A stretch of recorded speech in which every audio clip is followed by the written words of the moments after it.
Boa noite, tudo bem? Queria, nesse momento de pandemia que está modificando as nossas rotinas, enfim, e a gente tem, no âmbito das recuperações judiciais da falência, também da mesma forma, nós gostaríamos de fazer um debate hoje relativamente aos impactos da Covid no papel do administrador judicial. Desde logo, eu agradeço a participação dos debatedores. Nós temos o doutor Daniel Carne Costa, que dispensa apresentação, juiz da primeira vara de São Paulo, e atualmente também no CNJ, onde tem reverberado boas práticas juntamente com um qualificado grupo de trabalho por meio de recomendações, enfim, que tem muito orientado magistrados pelo Brasil afora.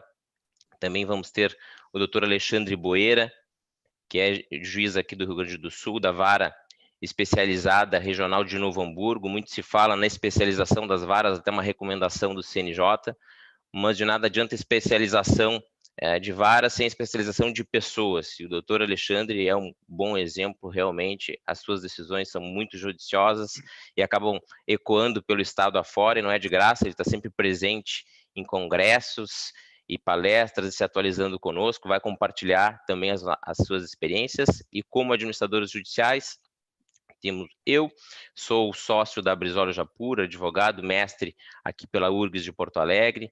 A Brizola Japur tem uma trajetória não tão antiga assim, mas temos hoje mais de 40 casos de recuperação judicial, alguns maiores, como Paquetá, Ubra, e enfim, vamos também compartilhar as nossas experiências.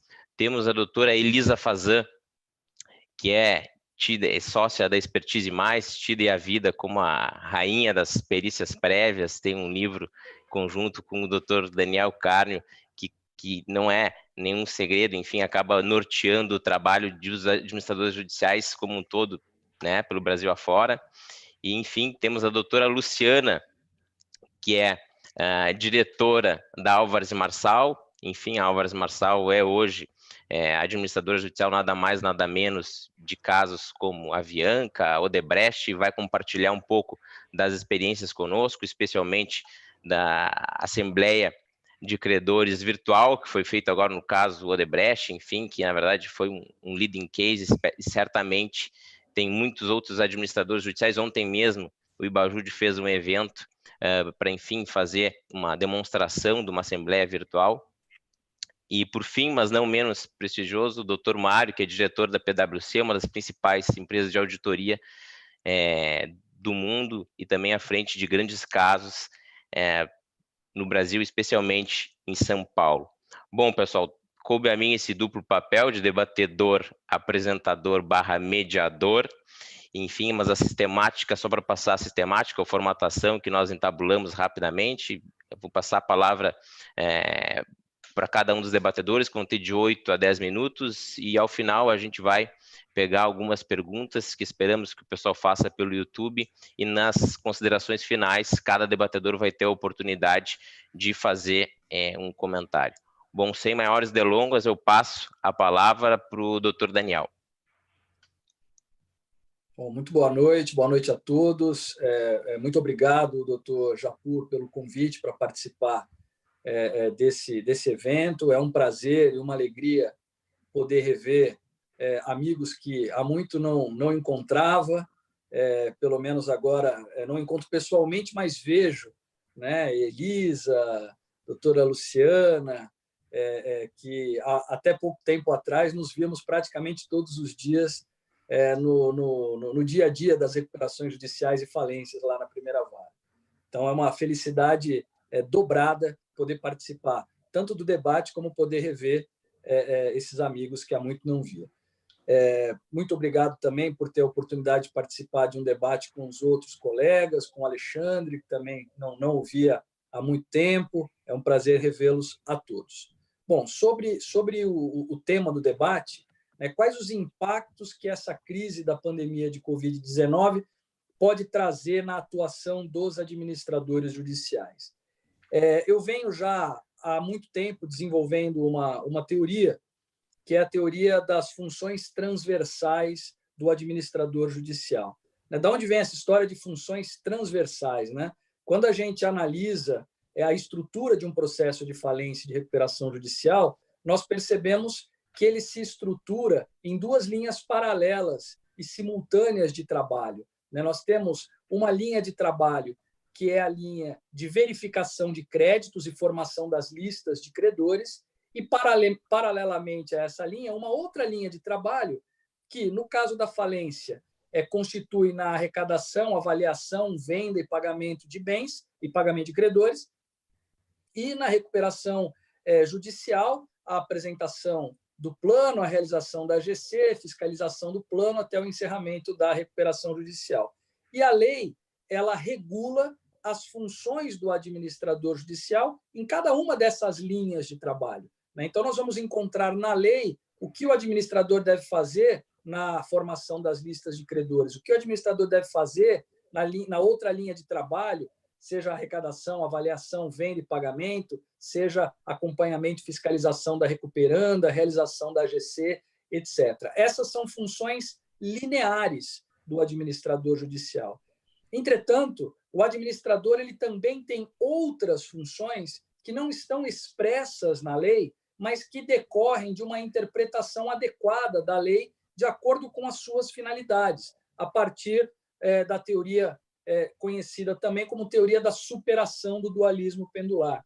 É função de todos os agentes do processo de insolvência fazer com que ele atinja suas finalidades, que nada mais são do que finalidades de interesse social, de interesse público, que estão acima de interesses parciais de credores e devedores. Em função disso, eu comecei a sustentar, por exemplo, que o administrador ele pode, não só pode, como deve, exercer funções como de mediador de conflitos. Ele deve exercer uma função de catalisador de consensos. Além do que, ele pode exercer uma função de catalisador de resultados, fazendo com que o processo ande de maneira mais eficiente, mais rápida e atinja de maneira mais intensa os seus resultados. E muito disso já foi colocado na prática do dia a dia da primeira vara de falências e recuperações lá de São Paulo. Por exemplo, a experiência de realização, já há muitos anos, isso não é de agora, de sessões de conciliação e de mediação em impugnação de crédito. Nós tivemos já essas experiências exitosas há anos atrás, lá na primeira vara, dentro dessa perspectiva de funções transversais do administrador. Nós tivemos também, eu comecei a trabalhar num esquema, num sistema de trabalho bastante diferente que mostrou resultados, em que o administrador não me apresenta apenas relatórios de funcionamento da empresa, mas me apresenta relatórios semanais ou quinzenais, dependendo do tamanho do caso, do processo, petição por petição, para que nós acompanhemos para e passo tudo o que acontece no processo e possamos dar as respostas adequadas em tempo útil. Essa é uma função transversal do administrador, de auxiliar o juiz na condução do processo. E agora, em tempos de pandemia, se coloca em destaque algumas outras funções transversais do administrador judicial, muitas delas relacionadas a essa recomendação que foi recentemente editada pelo Conselho Nacional de Justiça, a Recomendação 63 de 2020. Essa recomendação ela orienta e sugere aos juízes boas práticas de gestão de processos de insolvência em tempos de pandemia, chamando a atenção dos juízes para alguns fatos relevantes e exortando a necessidade de uma sensibilidade diferenciada em um momento como esse. Então, por exemplo, o administrador judicial ele vai exercer uma função importante para orientar o juiz com relação aos pedidos de levantamento de valores. A recomendação, logo no artigo 1º, diz que o juiz deve estar atento a esses pedidos e a determinar levantamento de valores por credora ou devedora, porque isso injeta dinheiro na economia e é muito importante nesse momento. O administrador ele pode apresentar ao juiz a situação dos autos, dizendo se existe ou não ali algum valor pronto para ser levantado e, portanto, auxiliando o juiz a cumprir essa recomendação. Da mesma forma, o administrador poderá orientar o magistrado acerca, por exemplo, da conveniência ou não de se realizar uma AGC virtual, né? Porque a recomendação ela diz, olha, não faça AGC presencial e faça virtual se for o caso. Quem vai orientar o juiz, trazendo todos os elementos acerca da viabilidade ou da conveniência de se fazer uma AGC virtual, será certamente o administrador judicial. Ele poderá ajudar o juiz nesse sentido. E mais, né? A recomendação ela diz, olha, a devedora que tiver inadimplido as suas obrigações ou que tiver sido especialmente atingida pelos efeitos da pandemia, poderá apresentar um novo plano. Essa análise dos impactos da pandemia no funcionamento da devedora será certamente objeto de uma análise do administrador judicial para bem instruir ali a decisão judicial, porque o juiz ele vai se pautar muito naquilo que o administrador judicial trouxer a ele, na medida em que ele é um agente imparcial, ele é um agente do juízo ali, ele não tem ali interesses parciais vinculados a devedor ou vinculados a credor.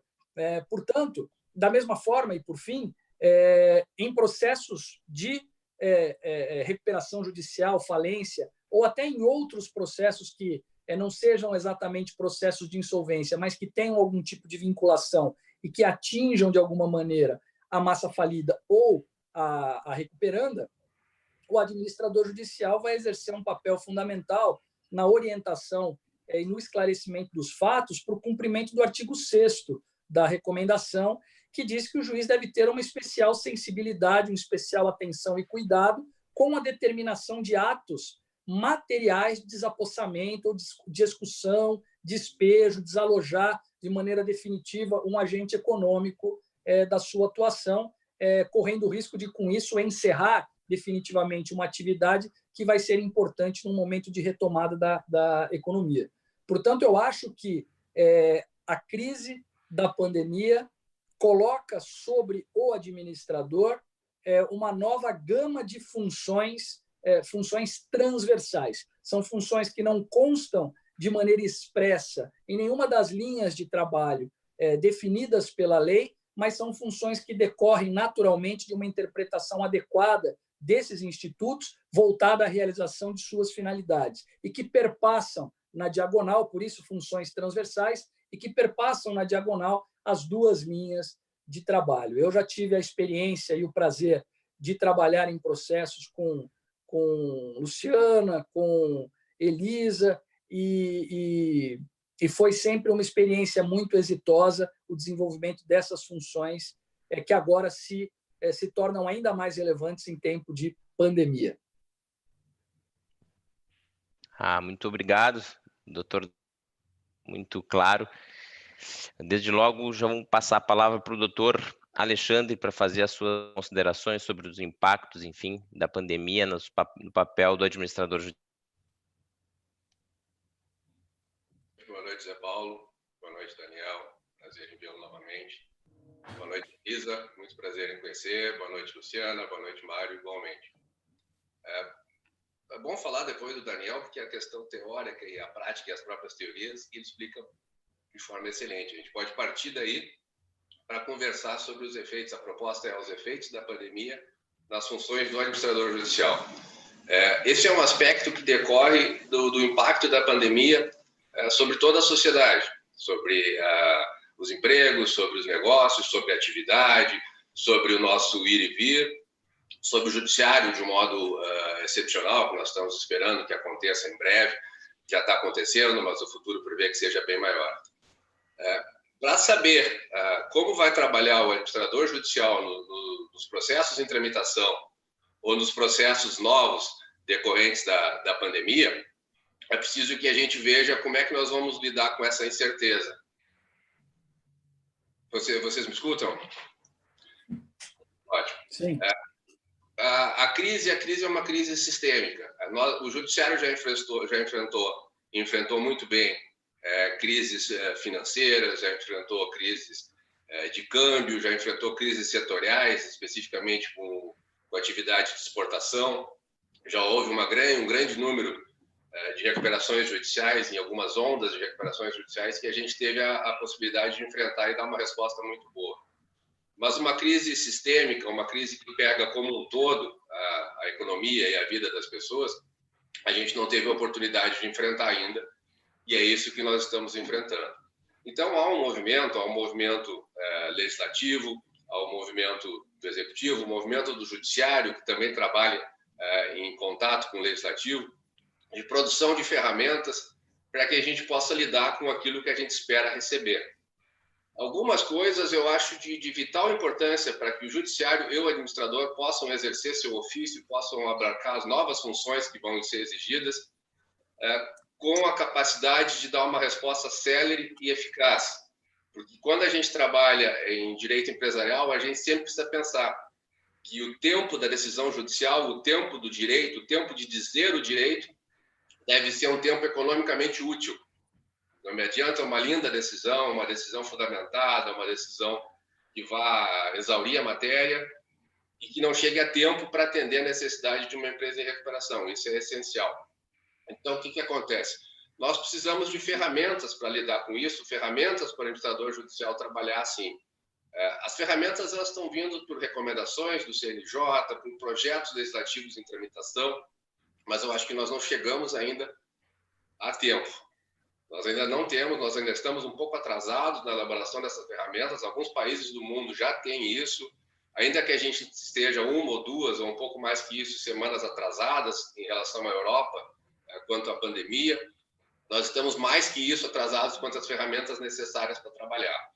O que vai fazer isso? O que vai fazer se nós não recebermos esse arcabouço de ferramentas legais, legislativas para trabalhar?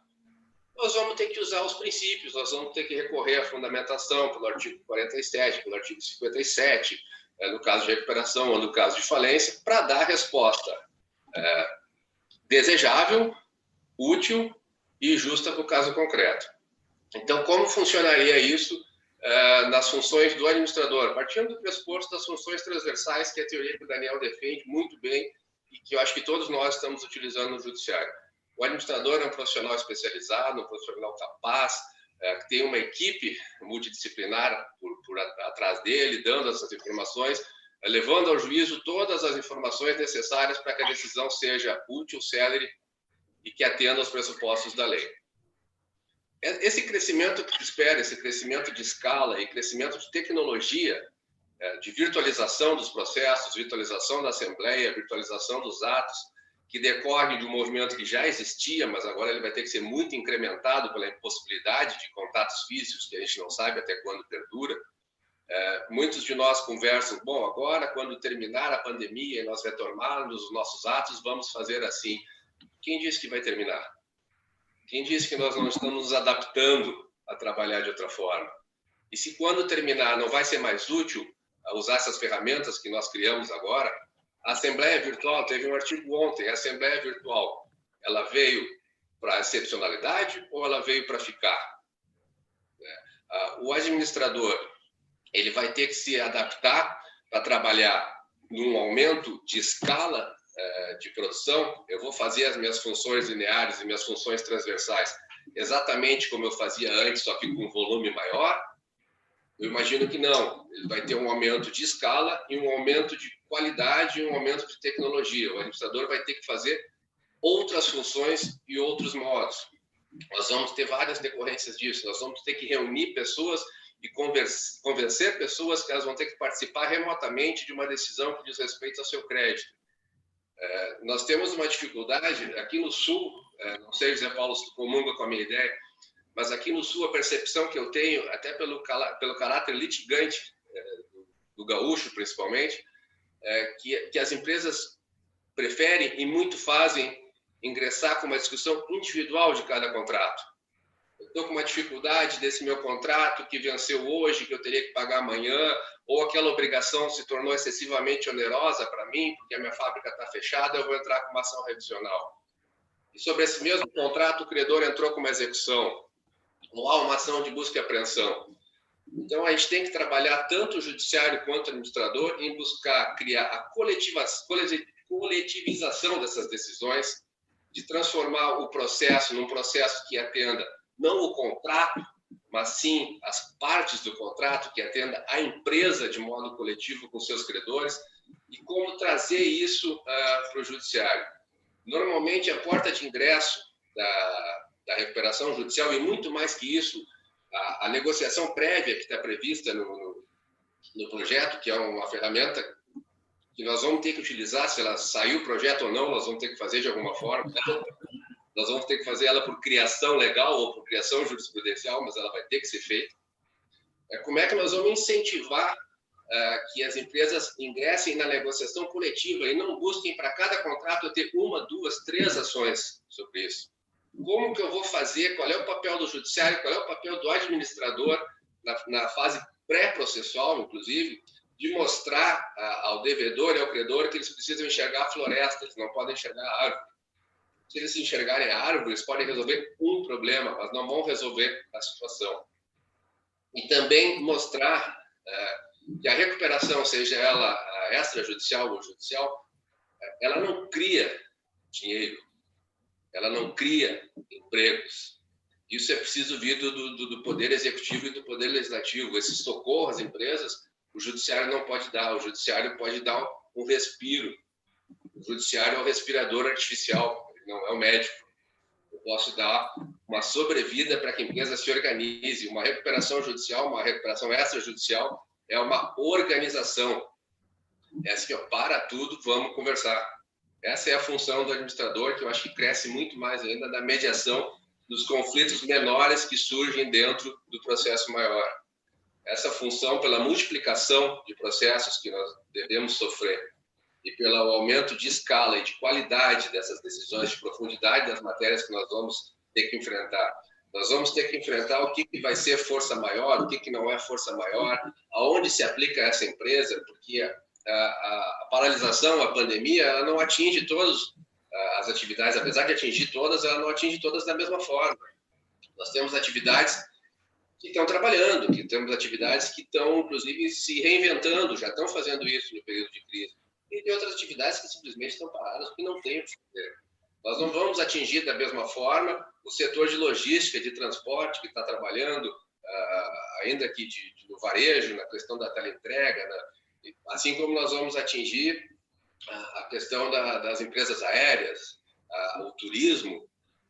São elementos que são atingidos de uma força absurda, que isso vai ter que ser examinado pelo administrador dentro dos processos, até como uma espécie de conselheiro das empresas e dos credores na elaboração de eventual plano alternativo, para onde eu vou com a minha atividade, assim que eu puder exercê-la.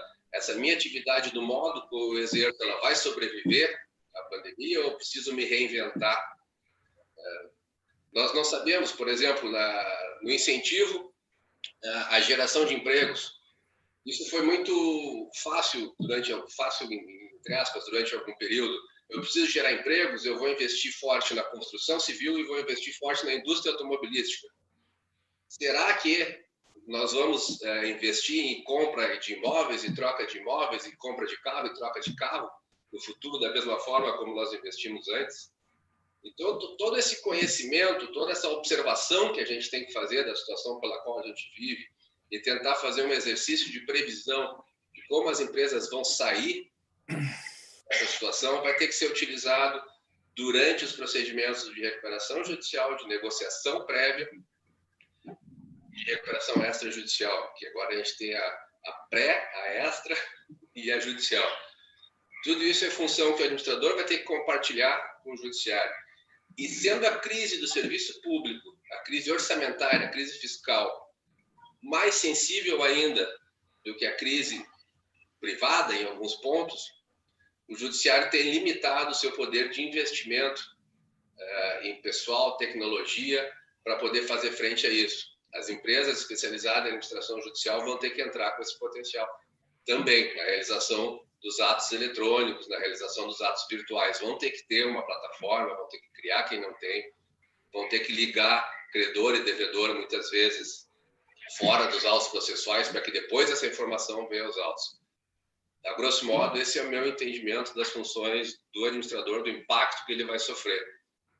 Muitas questões ainda são imprevisíveis, mas há uma previsibilidade de aumento da demanda e da qualidade do serviço e da forma como esse serviço vai ser prestado. E eu acho que isso vem para sempre. Obrigado. Muito obrigado, doutor Alexandre.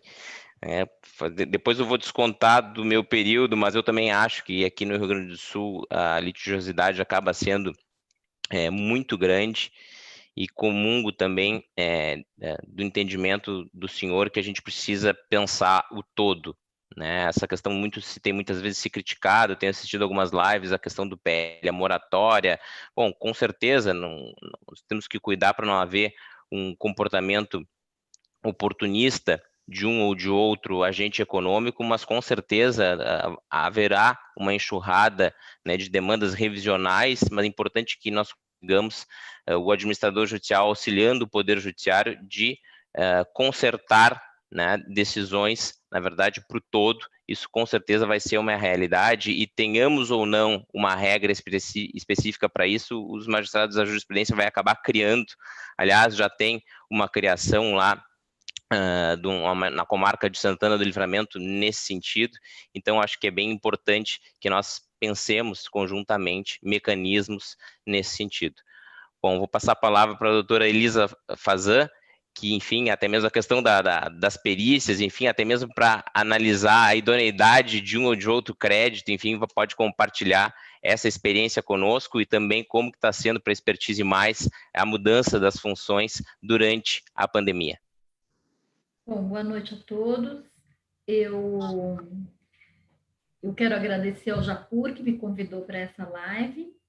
Também quero agradecer ao doutor Daniel, que está sempre com a gente, né, que é sempre um prazer encontrá-lo, trabalhar com ele, o doutor Alexandre, e ao Márcio e à Luciana, os nossos colegas aqui que vão também compartilhar as experiências.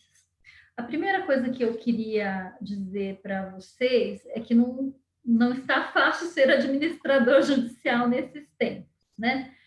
Mas porque o nosso trabalho não parou, nós temos um desafio também, como todas as empresas, de manter equipes em home office, de atender os juízes que estão trabalhando em home office, de fazer reuniões com as recuperandas, de fiscalizar as atividades, de cumprir adequadamente o ato normativo do CNJ no auxílio aos magistrados nessa época, com todas essas questões dos nossos casos. E eu queria aproveitar o meu tempo aqui, que é rapidinho, né, 8 minutos, para dividir algumas coisas com vocês, com as pessoas que estão nos assistindo, sobre a nossa atuação. Porque para cumprir essa questão de liberação de recursos que estejam nos autos da RJ, eu acredito assim que seja até um trabalho que é o nosso trabalho já no auxílio, no relatório do juiz e tudo mais. Agora, fazer pagamento de credores em falência não é uma coisa tão simples, e eu queria falar um pouco sobre isso, sobre alguns estudos que a gente vem fazendo já há anos, como o doutor Daniel mesmo disse, todas essas questões que chegam agora numa época de pandemia, elas, de certa forma, já estavam em discussão, em prática, tudo está sendo aflorado com as restrições que nós estamos vivendo. Mas eu queria dividir um pouco sobre essas questões do rateio nas falências, porque nós tem muitas falências que têm dinheiro, outras não têm, mas para fazer um rateio em falência, a primeira coisa que a gente tem que ter é um quadro de credores. Então, eu vou dividir aqui na tela um quadrinho, é um resumo, primeiro, de um quadro de credores. Então, cuidar para consolidar o quadro, para ter o quadro com todas as classes na ordem da classe é fundamental. Então, o trabalho do administrador judicial nesse momento é o de todos os momentos, né? Mas não é uma tarefa muito fácil. Então, separar todos os incidentes, existem falências muito grandes, com milhares de incidentes, que precisa separar o que foi julgado, o que não foi, o que precisa ser reservado e o que não precisa. Prestar as contas, então o administrador judicial tem que prestar contas de toda essa movimentação financeira.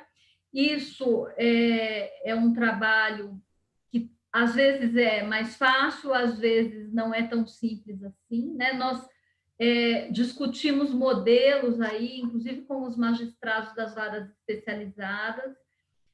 Isso resultou numa minuta de norma do Conselho Federal de Contabilidade para orientar os administradores judiciais nos modelos a serem adotados na questão das liquidações. Essa norma está hoje em audiência pública no Conselho Federal de Contabilidade, mas os modelos são basicamente esses que eu estou mostrando na tela. É um fluxo de caixa, uma demonstração do ativo líquido da massa falida. Esse é um caso real, é uma massa que já teve os seus bens realizados, ela tem dinheiro em caixa. Essa massa tem 53 milhões para 900 milhões de dívida, então ela tem um ativo líquido negativo. E esse é um rateio que está praticamente pronto para ser feito. Esse também é um dos modelos da norma de contabilidade que está em audiência pública, que é a demonstração da moeda de liquidação da massa falida. Aqui tem essa relação, né, ativo-passivo. Nós temos aqui essa massa, por exemplo, tem cerca de 6% em geral, e aí obedece à ordem de realização. Essa massa vai pagar, por exemplo, 100% dos encargos da massa, 100% das restituições, o artigo 84, e vai fazer um rateio de 10% para os credores trabalhistas. Pontualmente, essa massa falida aqui é uma massa que é muito demandada em termos de questão trabalhista. São pessoas que estão aí há mais de 13 anos aguardando algum pagamento das suas rescisões, ações trabalhistas, enfim. Nesse momento está pronto para ser rateado 10% para esses credores. Então, gostaria de dividir esses modelos. Esse é um caso real, mas faz parte desta norma que está em audiência pública. Ela ainda não foi editada, mas como eu participo desse grupo e nós estamos aí implantando já esses demonstrativos, porque isso já é fruto de discussões que foram tidas lá nos idos de 2016, 2017, nas varas especializadas aqui. Isso se expandiu para a área acadêmica de contabilidade e envolveu outros agentes e o Conselho Federal de Contabilidade. Então, isso está pronto. Eu também, nesses poucos minutos que me restam, eu gostaria de dizer que as nossas funções aqui na Expertise Mais estão sendo exercidas em todos os processos. Nós estamos preparando esse tipo de rateio nas falências que nós podemos. Nós fizemos fiscalizações virtuais por meios de aplicativos e plataformas em todas as nossas recuperandas e em todas as unidades de negócio. Nós trocamos arquivos e fizemos visitas virtuais com as áreas administrativas que eram mantidas nessas unidades de negócios.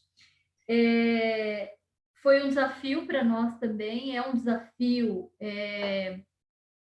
sair do presencial para o virtual com responsabilidade, atuando aí não só na fiscalização, mas como muito bem disse o doutor Alexandre, como conselheiros também dessas recuperandas.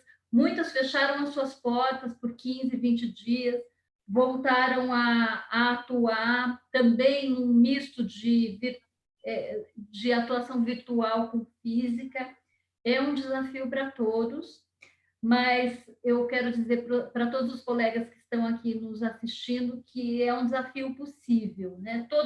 Todas essas orientações do Conselho Nacional de Justiça para os magistrados, elas têm sido aqui no nosso escritório, nós temos envidado nossos nossos esforços para cumprir isso, e é possível fazer isso sim, mas há uma mudança muito grande no paradigma do nosso trabalho, que aumentou muito em volume, né? Sem contar o desafio da tecnologia. Então é isso, eu gostaria de dividir essas experiências, né, e ouvir os colegas também, o que eles estão fazendo. Muito obrigada pela oportunidade. Muito obrigado, doutora Elisa, sempre com muitas novidades, muito precisa. Aliás, fui aluno da doutora Elisa Fazani e vi que as aulas de verificação de crédito realmente dava para ver que era uma acurácia muito grande.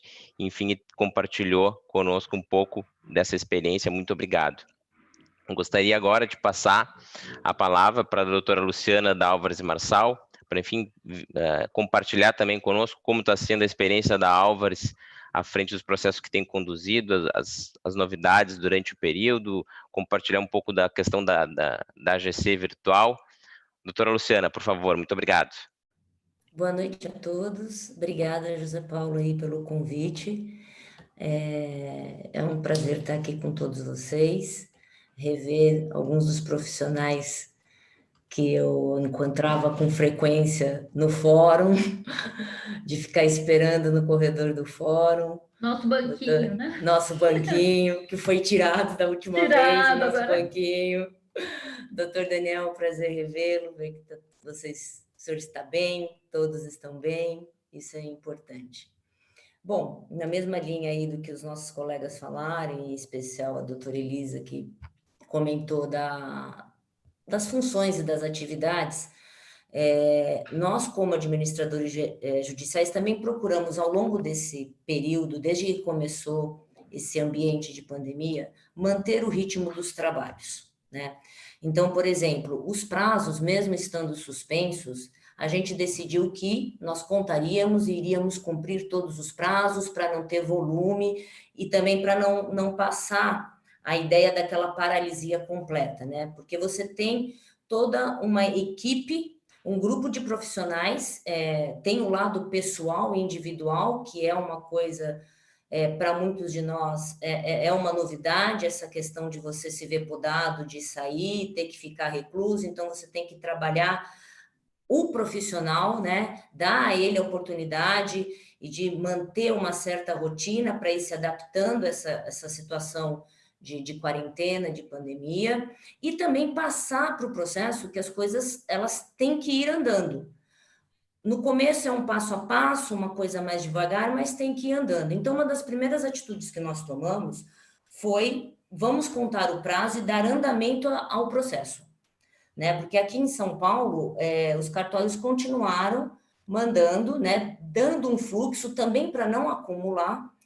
Então, como já tinha essa demanda, a gente foi seguindo o fluxo. Os relatórios, todos mantidos, com as reuniões que eram presenciais passaram a ser virtuais, videoconferência ou ligações telefônicas, mas manter esse fluxo de atividades do processo. E nesse período, o que aconteceu? Quando entrou o cenário da pandemia, especificamente nós, aqui na Álvares, estávamos no meio de assembleias em andamento e assembleias convocadas, né? Então, o caso que ficou mais conhecido foi efetivamente o caso que envolvia o grupo Odebrecht, as duas empresas, que já tinham uma assembleia em andamento e havia a necessidade de se fazer todo um debate desse plano. E a impossibilidade da reunião presencial, né? Diante desse desafio, né, e na melhor linha do que o doutor Daniel colocou, né, das funções transversais, falou, bom, o que nos cabe aqui é achar uma solução para essa situação, né? Seria muito fácil chegar e falar, olha, não pode, não tem como, a internet de um, de outro não é boa, não sei, né? Não, esqueçam, vamos esquecer os problemas e vamos focar, tem que ter uma solução. E aí a gente foi, né, no mercado, atrás de uma ferramenta que viabilizasse, principalmente porque uma dessas empresas tem um volume significativo de credores, né? É um grupo de usinas, tem um número grande, então teria que ser algo realmente que suportasse essa quantidade. E aí, pesquisando de forma assim rápida e incansável, localizamos uma ferramenta. Mas não bastava localizar a ferramenta, você tem que adaptar a ferramenta à necessidade de uma assembleia. E aí vem o segundo ponto. Bom, o que acontece numa assembleia presencial que eu preciso ter na assembleia virtual?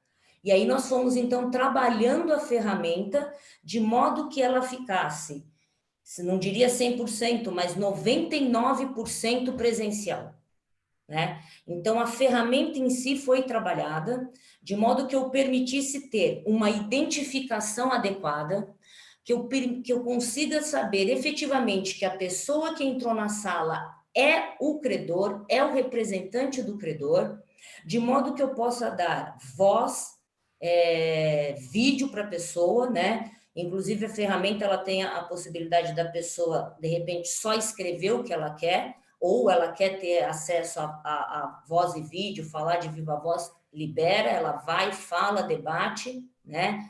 A gente consegue na ferramenta colocar, por exemplo, 7 debatedores ao mesmo tempo, né? Mas aí a gente vai ordenando os trabalhos e tendo a ferramenta, então, estruturada, a gente tem a questão da apresentação aos credores, né? Que esse é um trabalho que a gente também teve e teve esse cuidado, né?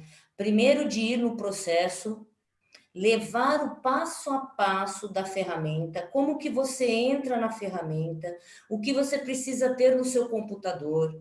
Pode acessar pelo celular? Pode, mas o ideal é o computador. Então, se na assembleia entrava o credor com 2 acompanhantes, aqui você também entra, inclusive os acompanhantes passam a ter a posição até de um backup daquele que se identificou como sendo o advogado ou o representante que vai debater, que vai votar, proferir o voto e tudo mais. Então, você trabalha também com essa ideia do backup, já evitando qualquer tipo de problemas tecnológicos, conexão ruim, queda de internet e por aí vai. Então, foi feito todo esse trabalho de informar o credor, depois nós ligamos para todos os credores.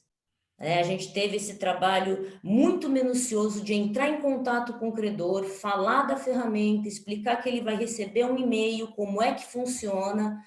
E nessas ligações foi algo muito, muito interessante, e daí a gente foi ganhando a percepção de que a assembleia virtual é algo que a gente acredita que realmente veio para ficar, porque em uma dessas recuperandas, elas estão espalhadas pelo Brasil todo. Então, você tem credores que estavam em lugares muito distantes de São Paulo, que eles vieram na primeira assembleia, na segunda suspendeu, e dali para frente eles não deixaram de participar. Por quê? Porque eu tenho um custo. Eu levo 3 dias de viagem, né? Nesses 3 dias de viagem, eu tenho as despesas de locomoção, de transporte, de acomodação. E quando nós entramos em contato com eles, eles falaram, não, eu vou participar. Eu quero participar, pode me colocar, pode me mandar um e-mail, pode me colocar na relação. Então, assim, a gente teve isso que foi algo assim, um retorno muito positivo e muito bom.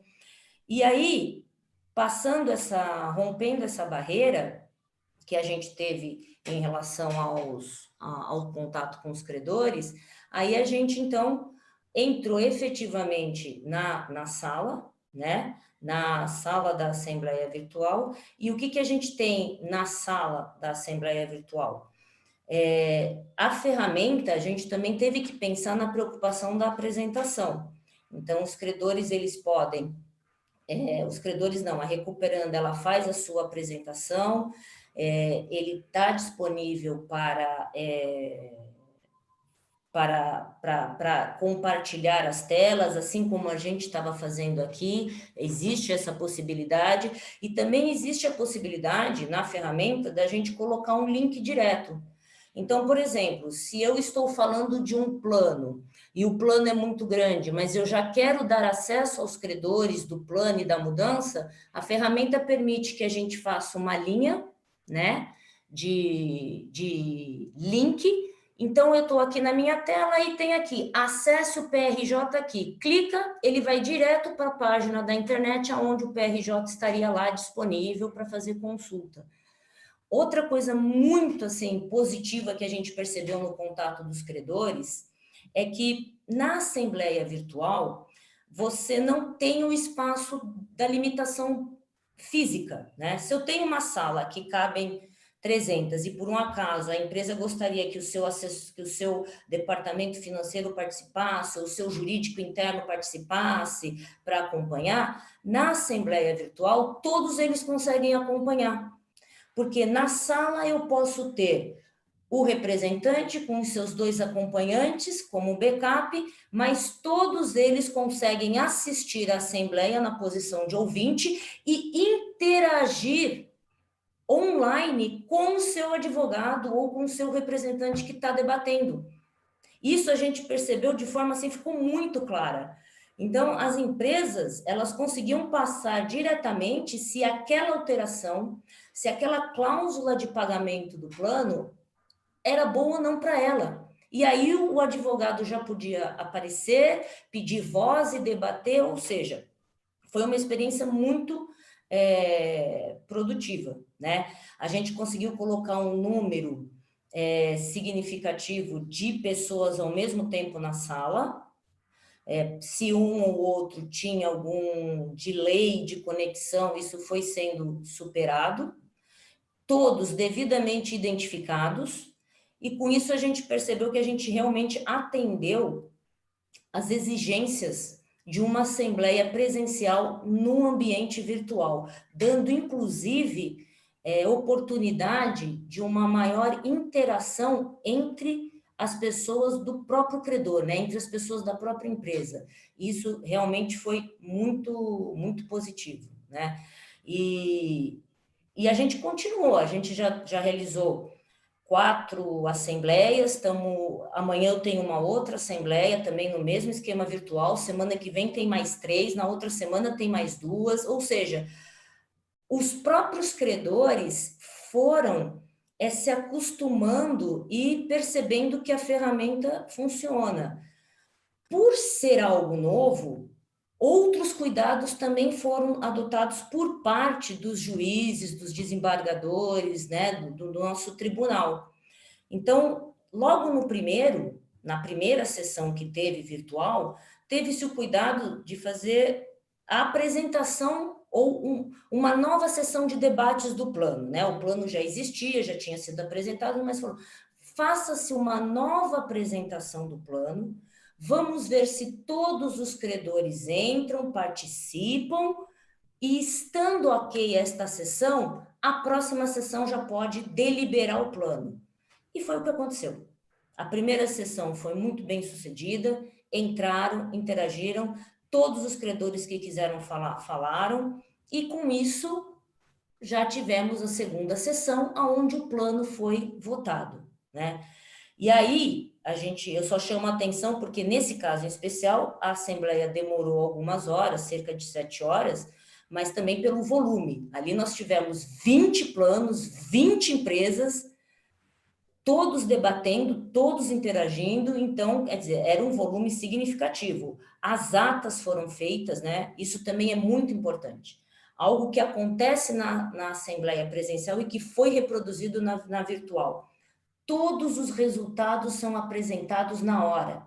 Então, eu terminei uma votação de uma recuperanda, está aqui o resultado. Próxima recuperanda votou, aqui o resultado. E no final, a ata, ela é apresentada e lida. Então, compartilhamos a tela, todo mundo lê. As ressalvas são apresentadas por e-mail, encaminha-se para o e-mail do administrador a ressalva. A folha de assinatura é encaminhada por e-mail também. Os credores que assinam a folha digitalmente, ela entra, né? Inclusive, quem tiver curiosidade pode ver as atas que foram juntadas nos processos, né? E tudo devidamente, tudo apresentado, tudo muito bem documentado, né? Tudo tem documentação. E um outro benefício que a gente também pôde observar nessas assembleias virtuais é a questão até comportamental. Por incrível que pareça, não sei se por medo da conexão ou por estarem em casa, então os participantes eles tendem a ser mais objetivos, então não tem muito espaço para uma, vamos dizer, um show, uma apresentação, ou um debate um pouco mais empolgado. Então as conversas acabam sendo muito focadas, direcionadas. Esta cláusula é isto aqui. Então a gente percebeu também essa questão comportamental, né? As assembleias elas ocorreram de forma muito objetiva, né? Então foi um outro ponto positivo que a gente viu nas assembleias. E vencendo as duas primeiras, principalmente, depois os credores realmente já ficam ambientados, né? E outro cuidado que a gente teve também foi em relação aos computadores. A gente avisou previamente todo mundo, comuniquem os seus departamentos de TI, se por um acaso tem alguma restrição, vocês têm que ir lá, liberar o spam, liberar o firewall em função do e-mail que vai receber. Então, a gente teve esse cuidado prévio de ver todos os potenciais pontos de gargalo, os potenciais pontos de questionamento, e atacamos todos eles individualmente, de forma que a assembleia pudesse ocorrer aí da forma mais tranquila possível, né? Que já basta toda essa situação que todos nós vivemos, né? Em termos pessoais e tudo mais. Então, pelo menos que essa ação, essa questão profissional, que ela transcorresse da forma mais tranquila possível. E com isso a gente realmente foi ganhando cada vez mais certeza de que a assembleia virtual é algo que funciona muito bem, e principalmente para os credores distantes, né? Algo que às vezes também fica em mente, mas a classe 1, a classe 4, ele não vai ter condições, não, eles conseguem participar, a gente viu isso. Tem muitos credores da classe 4 que deixam de vir numa assembleia presencial por conta do custo, que para ele é alto, mas na virtual ele foi. A mesma coisa acontece com o credor da classe 1. Nós estamos falando de uma ferramenta que ela pode ser acessada por celular. Hoje em dia, qualquer um mexe no celular. Então, tanto o credor de classe 1 quanto o credor de classe 4 conseguem acessar a ferramenta e interagir. E para eles isso é muito melhor, porque ele não tem custo de transporte, de locomoção. Então, assim, de tudo que eu já ouvi, né, desde que começou essa questão das assembleias virtuais, a nossa vivência prática diz justamente o contrário dos pontos que dizem, não funciona porque classe 1 não tem como. Tem, ele entra. Se ele não tiver um bom computador, mas ele tem um celular, ele consegue entrar. Ou um grupo de trabalhadores se reúne e consegue entrar. Classe 4, então, é o melhor dos mundos. Ou seja, a gente realmente está bem otimista com essa ferramenta e com a possibilidade de que isso, passado esse período de pandemia, realmente se perpetue como uma prática extremamente viável dentro de processos de recuperação e de falência também, se fizer necessário alguma assembleia na falência. Acho que é isso. Maravilha, bárbaro, doutora Luciana, que gentilmente me recebeu há algum tempo agora para fazer uma visita de benchmarking, e é verdade, para ver novos horizontes é preciso ter novos olhos, e sempre essa objeção que se faz, mas nos locais mais, nos rincões do Rio Grande, como é que vão fazer uma assembleia virtual? E eu sempre respondo que eu tenho absoluta convicção que existem mais smartphones no Brasil do que pessoas, né? Então, eu tenho absoluta certeza que democratizarão, né, os processos de recuperação judicial, e haverão mais credores nas AGCs virtuais. Muito Com bacana, certeza. Realmente, essa experiência. E José Paulo, meu chimarrão acabou, tá? Tem que me convidar para uma nova visita de benchmark, então. Exatamente, me traga mais um chimarrão. Bom, vamos passar a palavra para o doutor Mário, diretor da PwC, para também trazer as experiências, enfim, durante esse período de pandemia. Boa noite a todos. Queria começar agradecendo ao Dr. Japur pelo convite, para poder estar junto de vocês aqui, conversando e discutindo sobre esse assunto nesse momento que a gente está vivendo. É um prazer rever virtualmente o Dr. Daniel, que faz algum tempo que nós não nos víamos, a Luciana, a doutora Luciana, a doutora Elisa nos fóruns, e muito prazer, doutor Alexandre, de conhecê-lo aqui nesse webinar, e agradecer também ao pessoal que está nos acompanhando. Bom, eu fiquei ao mesmo tempo que eu acabei de agradecer, eu fiquei com uma missão bastante ingrata, né? Que é falar depois de todos esse time de pessoas altamente gabaritadas que já falaram, que já militam nesse assunto tão bem, mas vou tentar aqui, de uma certa forma, dar uma contribuição e falar como que nós, do Grupo de Administração Judicial da PwC, estamos vendo esse momento e dentro das nossas funções, dentro desse ambiente de pandemia. Como já foi falado aqui, e acho que é em cima disso que eu gostaria de discorrer, nós estamos vivendo uma crise global e é uma crise sistêmica, com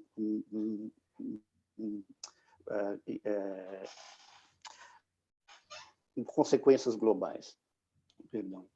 E eu tenho assistido no último mês, pelo menos, uma série de debates, uma série de discussões com relação a isso, e tenho visto e tenho entendido que as pessoas do direito recuperacional também estão com essa visão, o que é muito positivo. As discussões estão passando e com esse contexto, com esse cenário, e essa visão é muito importante para que tragam as soluções mais adequadas dentro do que a gente está passando, nesse momento que a gente está passando. Eu vou me atentar, entrando agora no tema das funções de administrador judicial, eu vou me atentar aqui a dois tópicos da resolução recente do CNJ, da resolução 63. A primeira que fala do artigo 1º, que o doutor Daniel já trouxe muito bem aqui. Eu acho que a gente tem que exercer essas análises com bastante celeridade, com bastante critério, porque isso é algo que não impacta apenas o processo de recuperação judicial. Ele impacta a economia. Nós estamos falando de dinheiro que poderia estar circulando na economia, e num momento como esse, isso é muito importante. Então, essas análises de essencialidade, isso deve ser, o administrador judicial, principalmente nesse momento, deve ser bastante célere e bastante assertivo nessas análises. Aí o segundo tópico é onde eu discorro um pouquinho mais, que fala do artigo 5º, onde o CNJ recomenda que o administrador judicial continue aí o processo de fiscalização das operações das recuperandas. Cita, inclusive, o principal mecanismo que nós temos, que é o RMA. Mas aqui eu tenho um ponto, e eu acho que quando a gente está falando de uma crise sistêmica, eu acho que esse monitoramento e esse acompanhamento, ele poderia e precisa analisar aspectos que normalmente não são acompanhados num momento de normalidade, vamos dizer assim. E o que eu estou querendo dizer com isso? Querendo dizer que nós, enquanto administradores, acho que podemos dar uma contribuição fazendo umas análises preditivas do que como que essas empresas estão conduzindo as suas operações. E aqui eu não estou deixando bastante claro, isso não tem o objetivo de se fazer aconselhamento, não tem esse objetivo de se fazer julgamento de valor se está certo ou errado, ou se deve-se ou não tomar tais ações. Seria apenas para fazer um monitoramento para que, quando essas demandas chegassem no Poder Judiciário, elas já chegariam com algum... Essa análise já poderia ser feita de alguma forma com alguma predição. E do que eu estou falando? num momento como esse, de crise sistêmica, qualquer empresário, seja ele um grande empresário, seja ele um pequeno e médio empresário, tem algumas ações que tem que tomar, e eu acho que a gente tem algumas perguntas que poderiam ser feitas, que deveriam ser feitas, para entender de que caminho que ele está seguindo na gestão desse momento de crise. Primeiro, é óbvio, a análise de impacto de fluxo de caixa. Isso foi feito, sim ou não? Se sim, de que forma? Fez algum plano de gestão de capital de giro, de curtíssimo e curto prazo? Isso é fundamental no momento como esse para se manter uma operação. Foi feito? Não foi feito? De que forma está sendo feito? A força de trabalho, foram tomadas medidas para garantir saúde dos profissionais, de qual forma que a sua operação esteja preservada. Já fez uma análise das medidas eventuais que o governo soltou e publicou especificamente em termos da pandemia.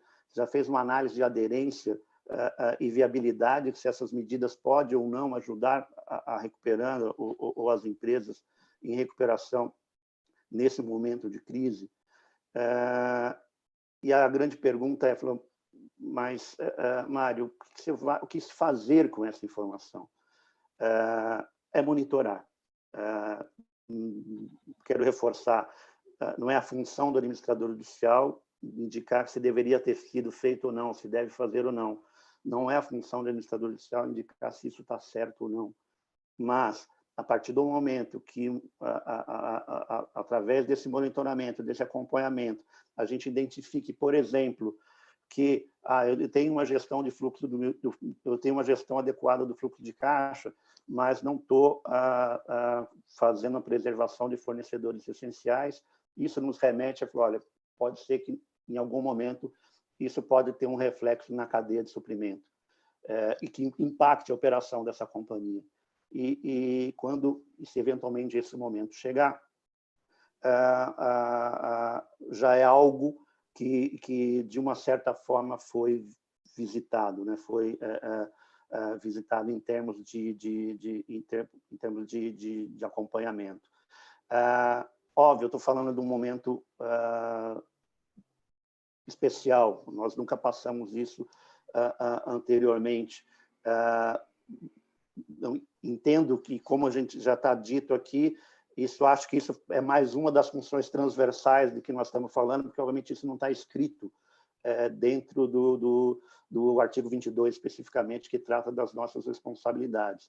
Mas talvez isso possa, num momento como esse, possa ser útil para que o Poder Judiciário, os magistrados tenham uma visibilidade de como é que essas recuperandas estão fazendo a gestão da sua companhia em termos de crise, em tempos de crise.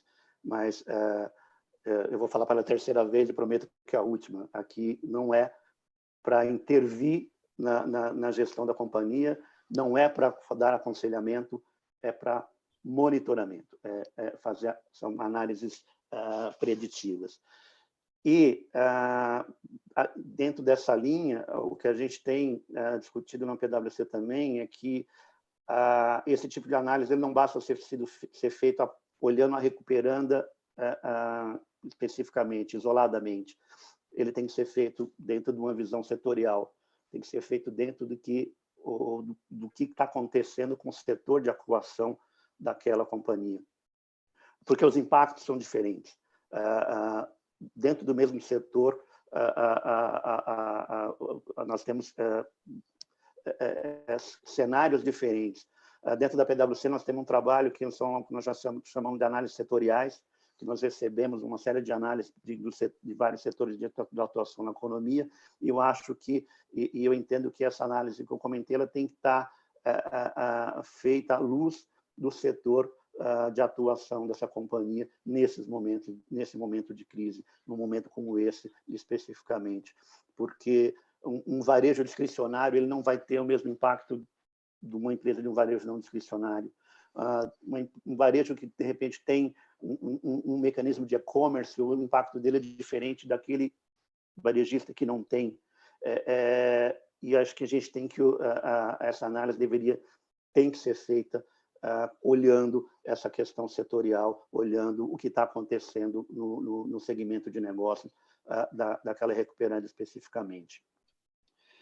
E por fim, aí que não está dentro da recomendação do CNJ, mas está lá presente. Essa aqui está escrita no 22, que é a questão da informação. Eu acho que mais do que nunca, nesses momentos, a demanda por informação, principalmente pelos credores, ela tem crescido bastante, porque nós estamos num momento de incerteza.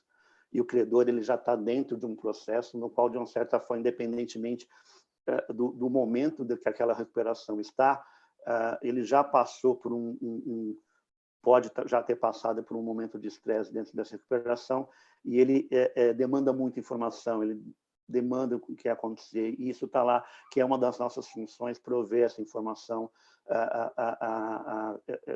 da forma mais célere possível. E eu acho que aqui a gente tem pegar o exemplo, por exemplo, que a doutora Luciana bem colocou agora com relação às AGCs. Acho que a tecnologia está aí, a gente tem que usar a tecnologia para levar essa informação de uma forma mais célere, de uma forma mais transparente para todos os agentes envolvidos no processo recuperacional, seja eles os credores, os devedores, seja através de uma plataforma de colaboração, seja através de um aplicativo, porque é um momento que, de uma certa forma, ele traz angústias não só para as empresas, ele traz angústias para a sociedade, ele traz angústias para a comunidade como um todo. Todo mundo foi impactado de alguma forma com esse cenário, seja do ponto de vista corporativo, do ponto de vista pessoal, e levar essa informação mais atualizada, mais célere e mais clara ao credor. Eu acho que nesse momento que a gente está atravessando também ajuda muito para a gente poder atravessar esse mar tortuoso aqui que a gente está vivendo dentro dos processos recuperacionais. Muito obrigado. Muito obrigado, Mário. Muito elucidativas as palavras. E, enfim, a falar por último sempre é uma grande responsabilidade. Eu acabei invertendo a ordem e acabou aumentando a minha responsabilidade, mas acho que até o Mário ficaria com urticária num dos pontos que eu vou falar aqui. Em apertado resumo, nós acabamos fazendo um pequeno paper que foi veiculado aí no Migalhas, eu acho que na semana passada ou retrasada, que na verdade bem reflete os debates internos aqui da Brizola Japur durante a pandemia e sobre algumas mudanças das nossas funções. E a gente acabou dividindo em 3 pontos, basicamente, como foi bem dito pelo Dr. Daniel introdutoriamente, na questão do incremento da fiscalização, né, que os relatórios mensais de atividades podem até neste momento não ser mensais, mas serem quinzenais, serem semanais. O doutor Alexandre Boeira também já fez um comentário nesse sentido no último curso de administradores judiciais aqui do TMA. Um segundo ponto, a questão de catalisador de consensos, que aí já foi muito bem explorada tanto pelo doutor Daniel como pelo doutor Alexandre, né, sobre créditos, inclusive, não sujeitos à recuperação judicial. Aí, inclusive, eu faço referência à recomendação do CNJ ainda do ano passado, né, que da possibilidade de o administrador judicial promover a mediação de créditos, inclusive não sujeitos à recuperação judicial. E o terceiro e último ponto, que aí sim que eu falei que vai dar urticária no pessoal, especialmente da PwC, e talvez também da Álvares, uma função complementar extraordinária a pequenos devedores consultiva. Mas voltando ao primeiro ponto, que é o ponto do incremento da geração, da elaboração de relatórios extraordinários, eu também vou tomar a liberdade de até compartilhar, foi muito comentado também pelo doutor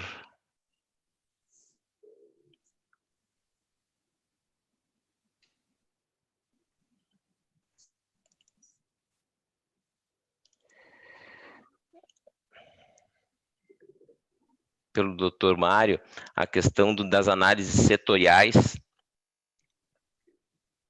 e nós achamos muito importante realmente fazer enfim, trazer para o juiz, enfim, e para o... Não, estou aqui, estou errado, é aqui. O bom da live é esse, né? Mas, enfim, como foi passado, foi exposto pelo Dr. Mário, nós também temos gerado nesse momento, excepcionalmente nesse momento de pandemia, relatórios, claro, especialmente naqueles devedores que efetivamente têm alterações diárias, e inclusive semanais, tem comitês de crise. Aqui um caso da Paquetá, onde a gente analisa semanalmente como que está, por exemplo, evoluindo o segmento, né, o varejo, no caso calçadista, porque cada segmento tem sido impactado durante a pandemia de uma forma, que, enfim, a questão do vestuário, justamente para depois mostrar os impactos diretos da própria devedora, enfim, o que foi feito, na verdade, em termos de eventuais demissões e tudo mais.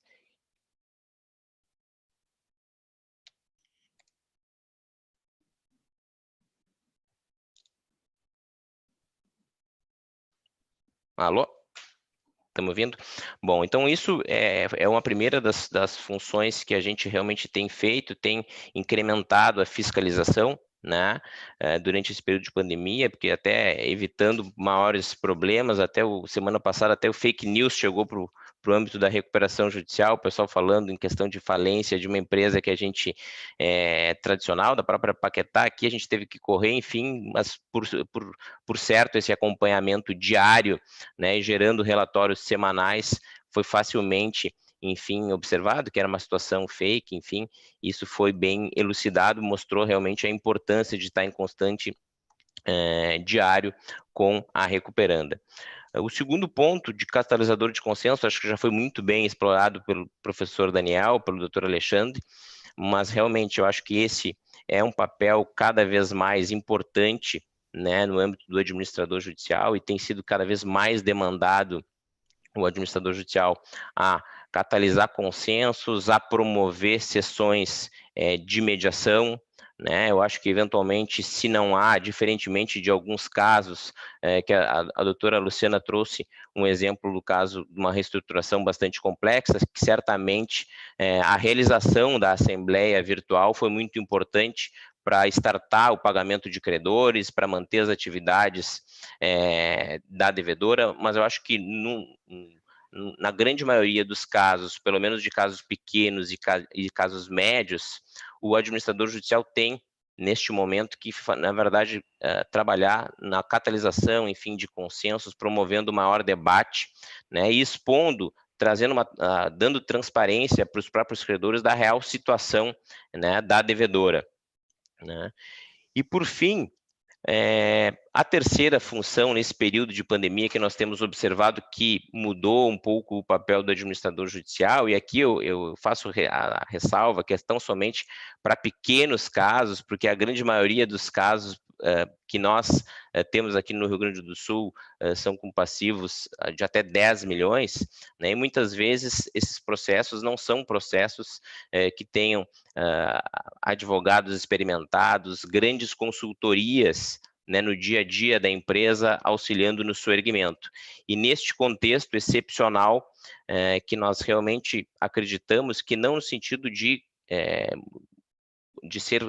fazer uma consulta, uma consultoria, ou especialmente de querer se miscuir na gestão da empresa, isso é tão somente excepcionalmente no caso do artigo 65, mas muito mais no sentido de compartilhar experiências que a administração judicial tem observado e que aquilo como é reconhecido como são boas práticas em outros processos de recuperação judicial, porque tem um fenômeno muito crescente, inclusive, que é, na verdade, a grande especialização dos administradores judiciais com equipes multidisciplinares, enfim, e de outro lado, em casos pequenos, tem, na verdade, um déficit, na verdade, de assessoria, tanto jurídica quanto técnico, contábil.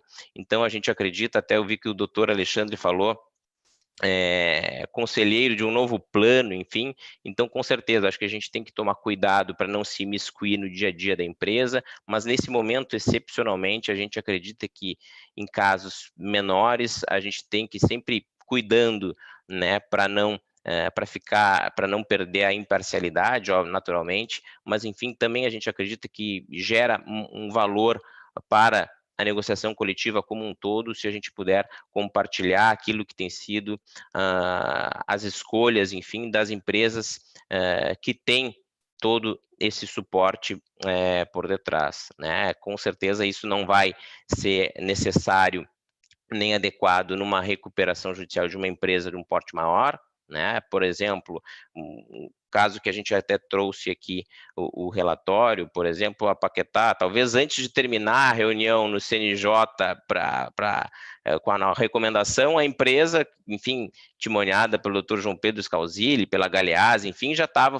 fazendo pedidos no âmbito da recuperação judicial, mas realmente essa não é a realidade de inúmeros outros casos, então a gente acredita que compartilhar o que tem sido feito em grandes reestruturações, enfim, em termos de tomada de linhas de crédito, medidas provisórias, a gente acredita que a gente não prejudica a necessária imparcialidade e acaba gerando um valor bem importante também para o processo.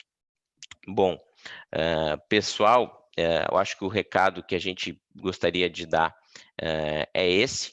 Eu gostaria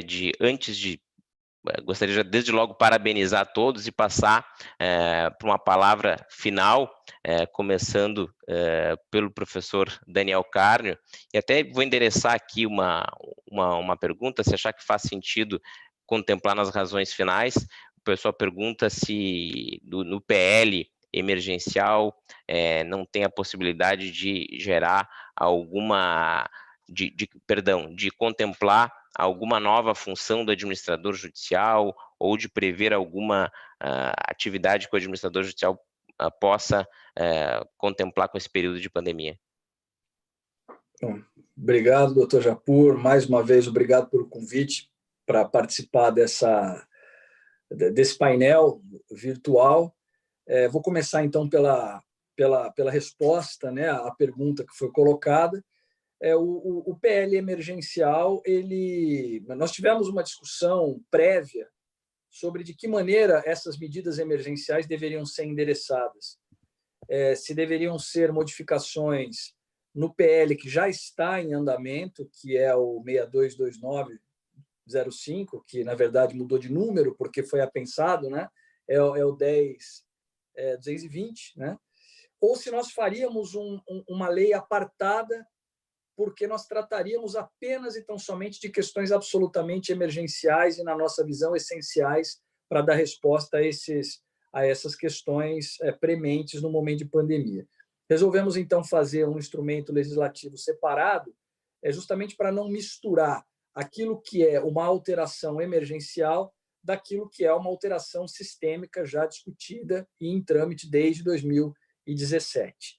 Então, por essa razão, o PL emergencial trata apenas e tão somente dessas questões que, na nossa avaliação, são as questões que merecem ser endereçadas de forma mais urgente. Então, não há lá a criação de nenhuma função nova para o administrador.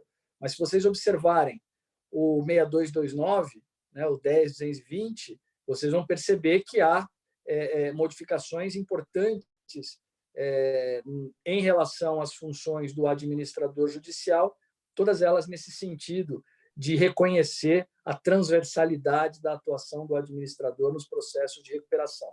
Agora, o fato de não haver no PL emergencial, ou talvez de não haver uma previsão específica na lei, qualquer que seja ela, não impede o administrador judicial de atuar dessa forma, com base na jurisprudência, com base na doutrina, né? Nós já estamos visualizando e observando a atuação diferenciada dos administradores judiciais desde 2012, 2013.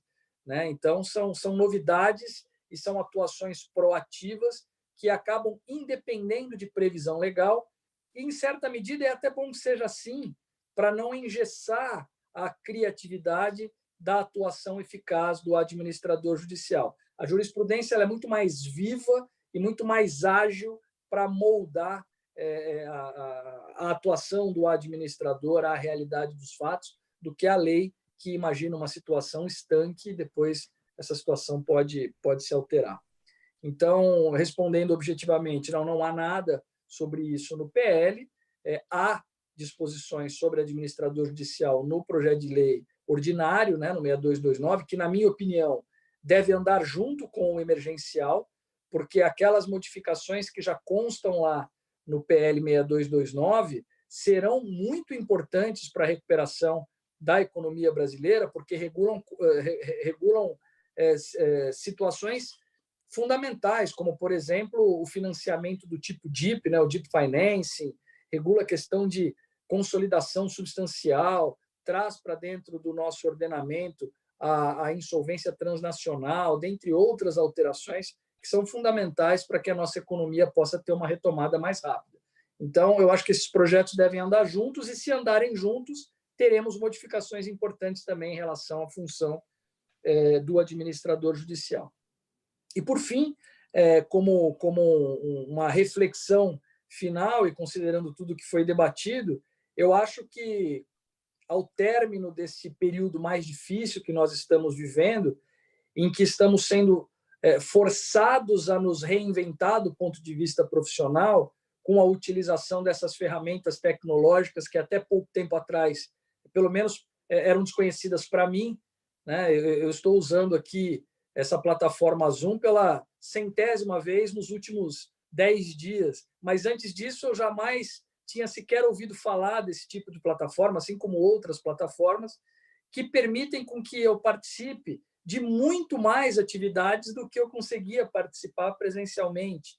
Então, eu participo de várias reuniões por dia, a produtividade aumentou muito em razão da utilização desses mecanismos, porque nós somos forçados a utilizar esses mecanismos. E eu acho que, em relação à recuperação e falência e à atuação do administrador judicial, nós vamos, ao final desse período todo mais difícil, tirar algumas boas lições, né? E eu penso que muita coisa deve mudar e a forma de trabalhar deve mudar mesmo ao final dessa pandemia. Eu acho que um dos exemplos mais evidentes é a forma de se realizar a AGC, né? Eu fiquei muito feliz de ouvir da Luciana que foi tão exitosa essa experiência com a AGC virtual, porque, de fato, o fato dela se realizar dessa maneira amplia a possibilidade de participação. E quanto maior a participação, melhor para o processo de recuperação. Você elimina barreiras logísticas de acesso à justiça. Então, desde que a ferramenta permite e replique de maneira fiel a possibilidade de participação de todos os credores, eu acho que a gente consegue superar esse grande problema e fazer com que as discussões sejam efetivamente discussões de credores, né? Porque hoje em dia o que a gente observa é que, principalmente em casos que se prolongam no tempo, na terceira, na quarta, na quinta, na sexta AGC que é realizada, o número de credores que acaba deliberando sobre o plano é um número que não é representativo daquela categoria efetivamente. Então, acho que nós vamos levar boas lições desse período e eu acho que a AGC virtual tende a se tornar, sim, uma realidade, a depender, evidentemente, do êxito dessas experiências que estão acontecendo agora. Então, mais uma vez, eu agradeço a oportunidade de participar e cumprimento a todos os meus amigos e colegas que comigo participaram também desse evento. Muito obrigado. Maravilha. Obrigado, professor Daniel. Doutor Alexandre, passando para as suas considerações finais, até tem algumas perguntas para o doutor Alexandre, mas, enfim, duas delas aqui para a importância do papel da vara especializada para essa enxurrada de demandas que devem haver no âmbito da insolvência em geral. Obrigado, Zé Paulo. Antes de responder a pergunta, eu vou te salvar aqui. Quando a gente fala sobre o papel do administrador como conselheiro de uma pequena empresa de recuperação, a gente pretende usar da experiência que ele tem em trabalhar com o Poder Judiciário, trabalhar com empresas de recuperação, como, por exemplo, as situações que já vivemos, que o devedor diz assim, eu vou apresentar um plano agora, vou apresentar o substitutivo e vou dizer tal cláusula. E o administrador já viu, olha, essa cláusula já foi derrubada na fiscalização judicial, na análise judicial do plano, 20 vezes por esse juízo. Ele deve dizer isso para a empresa, porque senão nós vamos perder tempo, nós vamos perder efetividade do processo, nós vamos perder celeridade do processo. Ele vai apresentar um plano que não vai passar no controle judicial da legalidade do plano. Isso o administrador, eu vejo que ele tem a obrigação de fazer, ele tem a obrigação de alertar a empresa de recuperação, olha, esse teu plano tem que ser viável. A gente tem a experiência, ou mais que viável, tem que ser legal e viável. Viável os credores devem dizer, melhor dizendo, mas ele tem que ser legal, ele tem que estar conforme a legislação, ou ele tem que estar dentro de uma margem que não seja escancaradamente legal determinada cláusula que ele entregar no plano. Essa experiência o administrador tem que ter, eu acho que ele tem que repassar para a empresa de recuperação, principalmente as pequenas empresas. Se o empresário disser, eu vou forçar, eu vou pagar para ver, o administrador cumpriu o seu papel. Bom, sobre a importância das varas empresariais regionais, eu vou roubar uma fala do Daniel, que eu vi em um outro curso, eu não sei se foi presencial, se foi webinar, agora não me lembro. Quando a gente concentra a jurisdição em determinados juízes, a gente tem 2 pontos. O primeiro, a gente tem a segurança jurídica. Vai se formando um entendimento, vai se formando uma jurisprudência, vai se formando a segurança jurídica. E o segundo, a gente tem o direito de errar. Porque a gente tem um volume de processos que nos possibilita tentar uma solução que eventualmente pode não se mostrar a ideal. E agora nós estamos no momento, dada a crise sistêmica que a gente tem e o déficit legislativo que a gente tem, que nós estamos tentando recuperá-lo, a gente está trabalhando em tentativa e erro. Algumas coisas são tentadas fazer na busca de um resultado. E esse é o ideal, se buscar sempre o melhor resultado para a circulação dos bens econômicos, para a manutenção dos empregos, para a função social da empresa. Mas, às vezes, a gente quer ir para o lado e ele pode se mostrar não a melhor solução. Se nós temos uma vara empresarial que concentra 60, 70, 80, 100, 200 processos de recuperação judicial, e essa é a fala que eu vou roubar do Daniel, se eu errar em um e aprender, eu não estou causando um dano para aquela economia tão grande. E eu estou criando uma expertise que eu vou melhorar ali adiante. Agora, se é um colega que tem um processo de recuperação judicial e errou naquele processo, e eventualmente errou porque ele não lidava com esse processo, ele não tinha esse conhecimento, ele tem outras demandas inúmeras para lidar no seu dia a dia, o prejuízo é tremendo. Como disse o Daniel, ele teria errado em 100% dos processos. Então, outra questão que eu vejo desse período que nós estamos trabalhando em tentativa e erro, e aí falando também da questão da Luciana, que eu acho que é a menina dos olhos dessa situação, que é a Assembleia Virtual, a gente precisa entabular esses dados, a gente precisa ter isso à mão, para depois, para ver se essa experiência ela melhorou a nossa atuação, ela criou celeridade, ela criou maior participação. Me interessa muito saber o quórum de instalação de uma primeira assembleia virtual, que ela não seja uma segunda, uma continuação, uma segunda sessão, uma terceira sessão. E ter esse dado para comparar de uma empresa da mesma categoria, da mesma participação no mercado, como é que foi a primeira instalação dela? Veio gente de fora, não veio? A gente chegou a um percentual de participação dos credores da determinada classe maior, e entabular e ter esses termos comparativos, para depois a gente criar ferramentas para trabalhar e justificar. É melhor assim, é mais rápido assim, vamos por esse caminho. Então, naquela situação que uma crise pode gerar oportunidades, eu acho que a gente fazer essas tentativas, tentar criar ferramentas legislativas, jurisprudenciais, para que a gente encontre o caminho para ultrapassar isso da forma mais rápida possível, com a preservação da atividade, a preservação dos empregos, e entabular todos esses dados, porque eu acho que daí nós vamos ter muitas sugestões futuras para trabalhar numa situação de normalidade, onde o processo pode ser muito mais efetivo.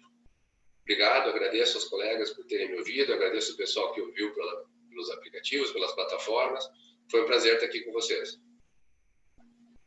Muito obrigado, doutor Alexandre.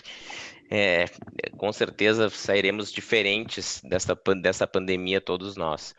Doutora Elisa Fazan, queria agradecer a participação, passar a palavra para fazer as considerações finais. A pergunta que apareceu aqui é se seria viável fazer uma visita virtual para fazer uma perícia prévia virtual. Olha, eu acho que dá para fazer, desde que tenha gente lá na empresa, tá? Como a gente fez visitas virtuais nas recuperandas, reuniões virtuais, eu acho que dá para fazer sim, né? Porque, como você mesmo disse há pouco, mesmo nos rincões, todo mundo tem um smartphone. E hoje a gente consegue replicar as imagens, olhar a estrutura da empresa, né? Porque a perícia prévia não é algo prévio mesmo, né? Uma análise prévia, preliminar, que minimamente olha para a empresa e verifica se ela tem condições mínimas de seguir adiante. E seguir com um processo de reestruturação tutelado aí pela Justiça. Então, eu acho que dá sim, né? Eu tenho convicção que dá para fazer, até porque nós temos vários instrumentos tecnológicos. Hoje eu tive a notícia que o Google, por exemplo, abriu a plataforma dele, do Google Meets, que era paga, e agora é gratuita. Até o final do ano, eles vão deixar grátis para todo mundo acessar. Então, enfim, com essa pandemia, também as plataformas de acesso, os aplicativos, tudo isso ficaram mais acessíveis às pessoas. Então, dá para fazer. Nós temos o nosso modelo aí, né, doutor Daniel, que dá para usar, não precisa de nada presencial. Os processos são digitais, então, os nossos laudos também podem ser apresentados dessa forma, rapidamente, nos 5 dias que a recomendação do CNJ prevê. Então, dá para fazer, sim, perícias prévias. Vamos fazer muitas, né? Eu tenho até uma pergunta aqui para dividir com o doutor Daniel, mas para terminar o meu também, para ficar no ar, o doutor Daniel também pensar nisso, e quem sabe eu já por abrir a palavra para ele aí, novamente, que nós teremos empresas que vão acessar o judiciário nesse momento, que estarão com as atividades completamente paradas, né? Então, também eu acredito que o administrador judicial, quando for analisar um caso de perícia prévia, tem que... vou relembrar palavras da minha mãe aqui, né? Caldo de galinha e bom senso não faz mal a ninguém. Então, acho que também uma atividade completamente paralisada nesse momento entra naquela questão de o quão importante ela é para aquele cenário, o quão importante é para aquela cidade, para aquele local, qual é a potencialidade de uma reestruturação que vai trazer. Então, eu acho que tudo que foi falado pelo Mário e pelo Japur aqui sobre análise setorial, vale também, nesse momento, trazer todo esse entorno para uma perícia prévia. Então, acho que bom senso e caldo de galinha também devem ser aplicados aqui nesse momento, porque nós vamos receber muitos casos aqui em que as empresas estarão completamente paradas, né? E essa sensibilidade do administrador judicial, ela é muito importante. Eu queria terminar a minha fala agradecendo o convite que o Japur me fez, dizendo que é uma satisfação estar aqui com colegas tão especializados, com 2 juízes especializados, o doutor Daniel, que já trabalhei muito com ele, escrevemos um livro, que é uma satisfação muito grande estar falando. Eu não sou muito adepta a lives, né? A minha primeira live aqui eu partilhei mais cedo com os colegas. Espero ter contribuído. Quero deixar o convite aí a todos para colaborar nessa norma do Conselho Federal de Contabilidade, que acredito que vai ajudar muitos colegas, muitos processos falimentares, porque as empresas como Álvares e Marçal, a PwC, a Deloitte, a KPMG já têm um know-how de prestação de contas, mas os nobres juízes aqui que nos acompanham sabem como que é muito difícil, tem processos muito antigos, muito volumosos, e que, para que esse dinheiro saia das contas judiciais e chegue nos credores, há um árduo trabalho para ser feito aí de governança nesses processos. Então, fica aí o convite para vocês participarem dessa audiência pública, está no site do Conselho Federal. E estamos aqui à disposição para ajudar os colegas, para partilhar. E quero dar boa noite a todos aqueles que nos ouviram pacientemente até agora. Tá bom? Muito obrigada.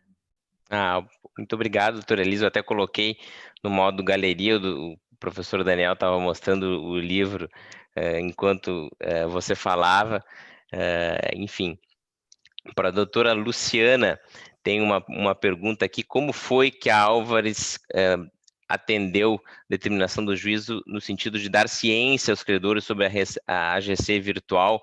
Se, enfim, se conseguiu ter uma efetividade nesse contato, se o desafio foi muito grande? E, desde logo, também agradecendo pela contribuição, assim como o doutor Daniel sublinhou, realmente muito instigante ouvir todos os desafios e os desdobramentos da Álvares, enfim, nessa experiência que com certeza tende a ser algo que veio para ficar nos processos como um todo.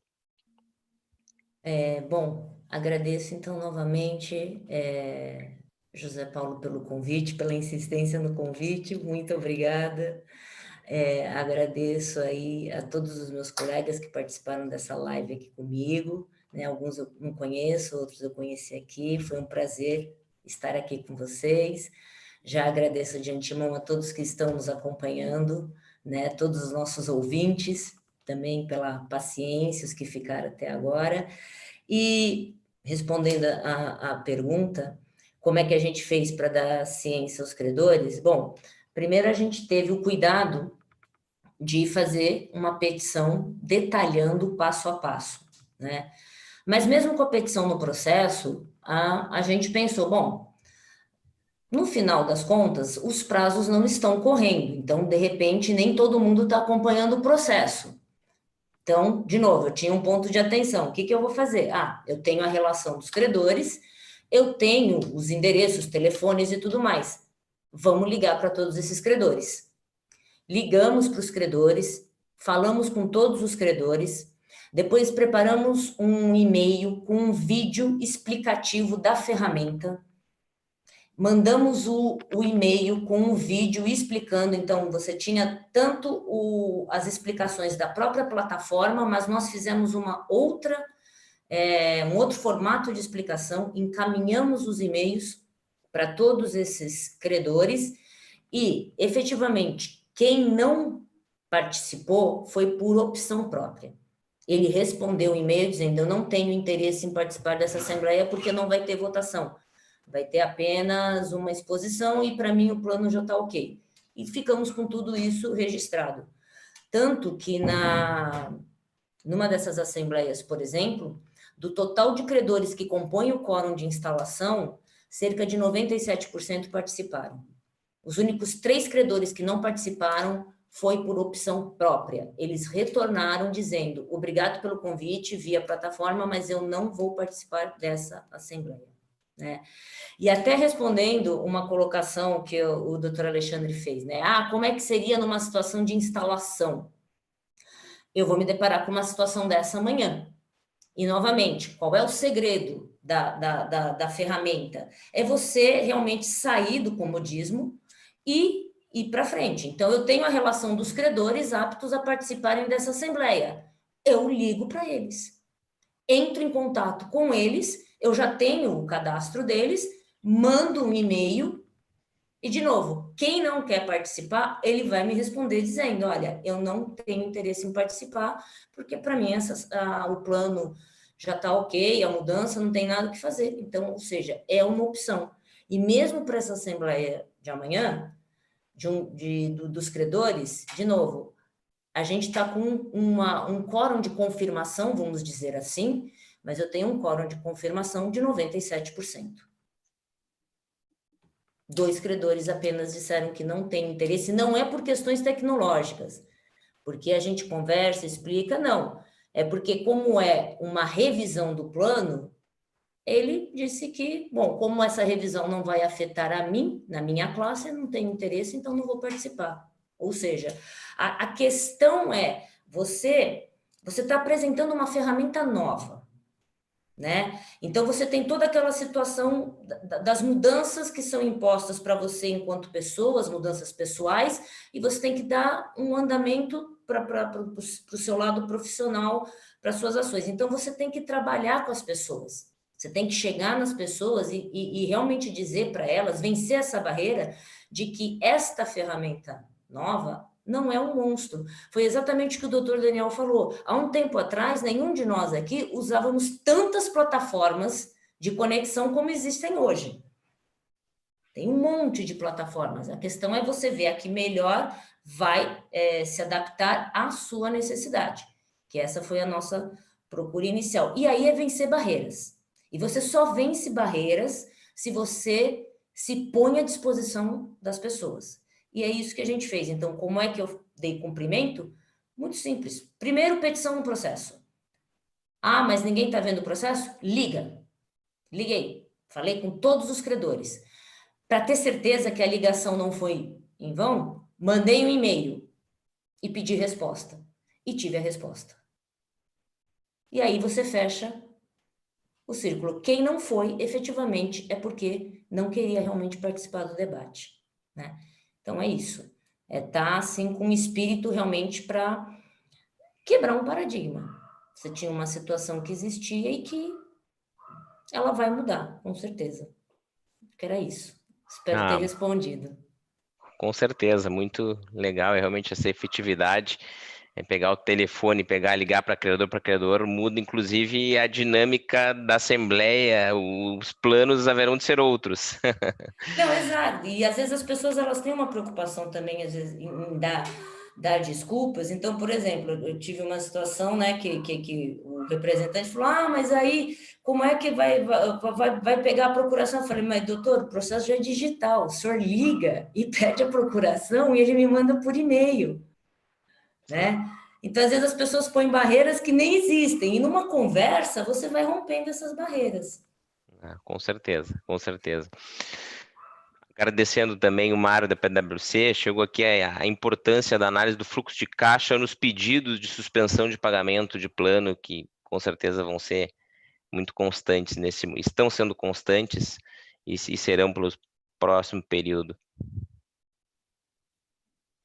Bom, antes de responder, deixa eu novamente agradecer o convite e externar que foi um prazer estar com todos vocês aqui, cumprimentar todos os debatedores. Acho que foi bastante rico.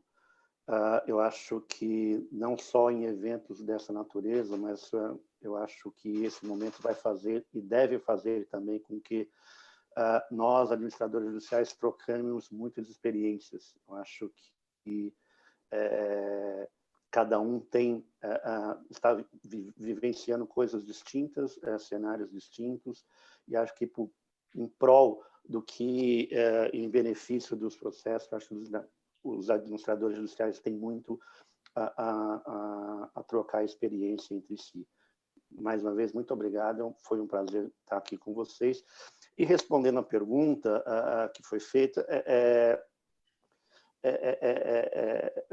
fundamental, na verdade, né? Isso que determina, a gente tem visto e tem acompanhado já pedidos de aditamento de plano e por conta da questão do momento de pandemia. Há que se fazer uma análise bem distinta com relação a isso, olhando 2 cenários, né? Eu acho que tem que olhar um cenário de um período anterior, que é o que os administradores já faz, anterior à pandemia, anterior a esse período. A gente está falando de um momento muito curto. Nós estamos falando, a pandemia foi declarada em março.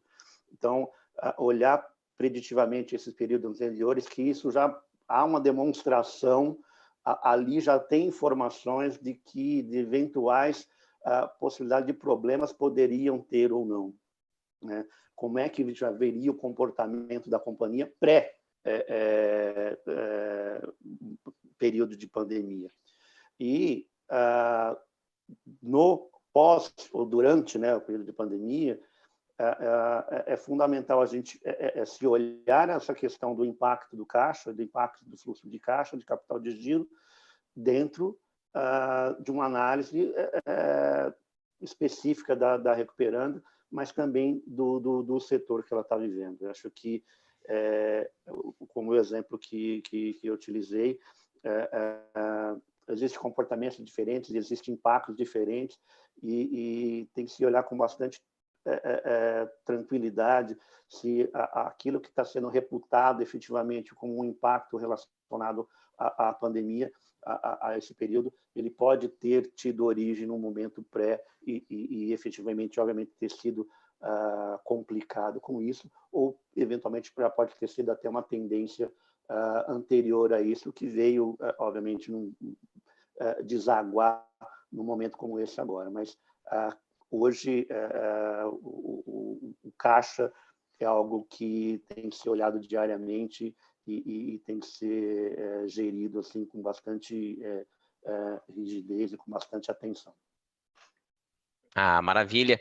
Muito obrigado, Mário. Para finalizar, também gostaria de compartilhar da mesma opinião da Elisa quanto à questão da dificuldade de eventualmente fazer uma perícia prévia virtual. Eu acho que isso pode ser feito. E, claro, também tem que ser sopesado a questão do eventual inatividade, né, que isso também não seria algo extraordinário. Nós mesmos já nos deparamos com casos de atividades intermitentes, né? Existem diversos segmentos, né? Empresas, por exemplo, um caso concreto nosso, era uma empresa prestadora de serviço de óleo e gás, que atua por demanda, o cliente dela é basicamente Petrobras. Então, no momento, ela tinha encerrado o contrato, estava se preparando para fazer uma nova mobilização, enfim. Então, essa situação também não é de todo extraordinária, né, e com certeza ponderar o impacto da pandemia no eventual inatividade, eu acho que vai ser uma tendência, isso pode com certeza ser feito de maneira virtual. Bom, pessoal, já adiantado da hora, passamos até um pouquinho do que nos propusemos, mas eu gostaria realmente de agradecer a todos pela disponibilidade desse bate-papo sobre os impactos da pandemia na função do AJ. Enfim, e sigamos. Muito obrigado. Agradeço também o pessoal que nos acompanhou pelo YouTube. Boa noite. Obrigada. Boa noite. Boa noite a todos. Muito obrigado. Boa noite. Obrigada, pessoal.